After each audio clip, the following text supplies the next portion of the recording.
સિયોર સિંધી સમાજ દ્વારા અમદાવાદમાં થયેલ 7 ડે સ્કૂલમાં સ્વનયન સંતવાણી મર્ડરને લઈને અડધો દિવસ ધંધો બંધ રાખીને મૌન રેલી યોજાઈ।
अब डोबा भांडना पड़े।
શંકરબા બીજું અધ્યાય જે છે જે અમદાવાદમાં 15 વર્ષ કાયદાનું કામ કરશે. અમારી સિયોર સિંધી સમાજ તેમજ સમસ્ત ગુજરાત અથવા સમસ્ત હિન્દુસ્તાનની સિંધી સમાજ અને તમામ સમાજની માંગણી તે છે કે જે કોઈ જેણે પણ નિર્મળ હત્યા કરી છે તેનો કેસ ફાસ્ટ કોર્ટમાં ચાલવામાં આવે. તેને માટે તેની ઉપર એક દાખલારૂપ સજા થાય તેવી અમારી લાગણી અને માંગણી છે.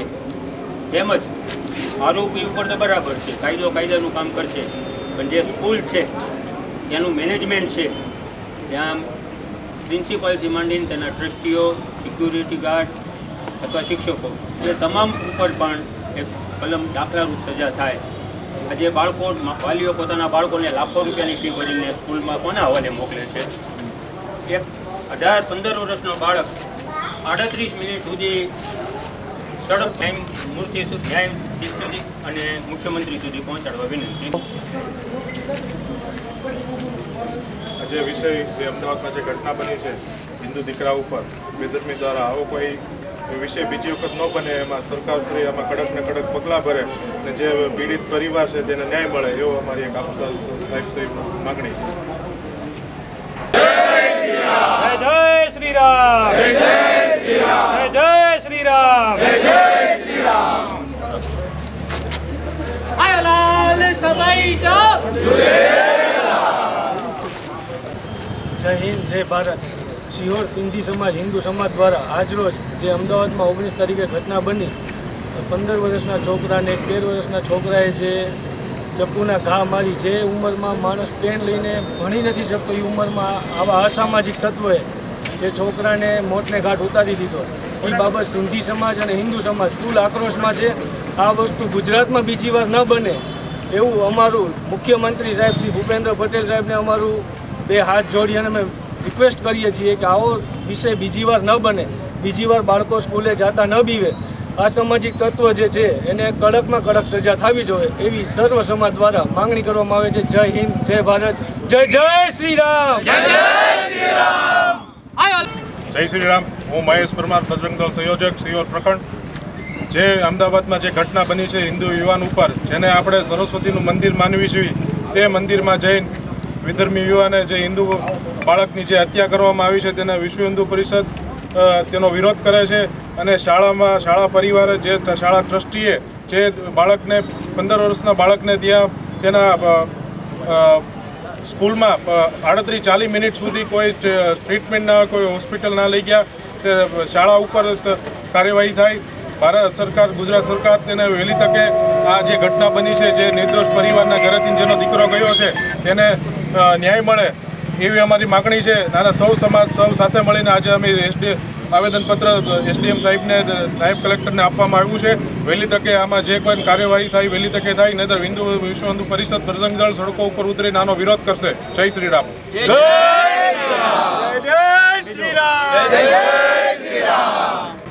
જય શ્રી રામ. યુવા યુગ પરિવર્તનમાંથી મલય રામાનુજ. થોડા દિવસો પહેલાં જે અમદાવાદની અંદર જે ઘટના બનેલી, આ ઘટનાની અંદર ખાસ તો વિચારવા જેવી બાબત એવી છે કે એક 10મું ધોરણ ભણતો બાળક એક એમની કરતાં 1 ધોરણ નીચું ભણતો હોય 9મા ધોરણની નિર્મમ હત્યા કઈ રીતે કરી શકે? અને આ જે હત્યા જે થઈ છે એ બાળકને દુષ્પ્રેરિત કરનાર ક્યાં તત્વો છે, ક્યાંથી આ બધી બાબતો શીખીને આવે છે અને અહીંયા અમલમાં મૂકે છે. એ સરકારશ્રીને એવી નમ્ર વિનંતી છે કે આ જેટલા પણ એની પાછળ પરિબળો કામ કરતા હોય છે, જે જેહાદ કામ કરતા હોય છે, આ બધા જેહાદીઓને અને પરિબળો જે કરનાર છે એમને એ કાયદાનું ભાન કરાવે અને હવે જે બાળકો જે છે એમની સુરક્ષા અને સલામતીને ધ્યાનમાં રાખી અને સરકારશ્રીએ યોગ્ય પગલાં ભરવા જોઈએ એવી અમારી લાગણી અને માગણી છે. ભારત માતા કી જય.